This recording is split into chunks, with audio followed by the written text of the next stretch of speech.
प्यारे बच्चों अस्सलाम अलैकुम। जमात शयम मजमून कशर अस पोर हवा तो कुल कट।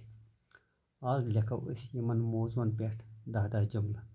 हवा हवा यथ बुत रोज पे जू जन हंद जिंद रोजन खतर वारिया जरूरी। अमे वराई जिंद रोजन मुश्किल। खेन चेन रोस हेको कैंचस कालस जिंद रोजित, मगर हवा रोस हेको न अकिस सहस जिंद रोजित। हवा छन बाकी चीजन हंद पट वचित हेकान, बल्कि सेनित हेकान। हवास न कह रंग तो न कह मुशक। हवा वारियाहन चीजन हुंद रल।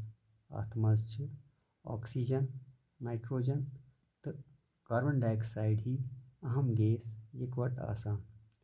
अमे अलाव हवास मज लच हंद जविल पीत तो आसान तो आबक बह तो।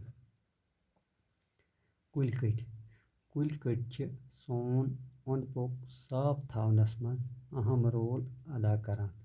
कुलन निश ऑक्सीजन हासिल करान, युस साने जिंद रोजन बापत सठा जरूरी छु। कुलन निश खेन खुर्दनी हंद लगभग सारी चीज हासिल करान। यम अस मकान बनावन खतर लकर दिवान। कुल कट साने बुत रोज हंद शू।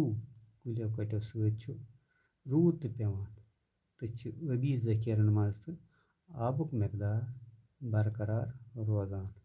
यम सोन मोल सरमाय। अस सारे पज कुलन कटन हिफाजत करें तो ज्यादा कुल रवन।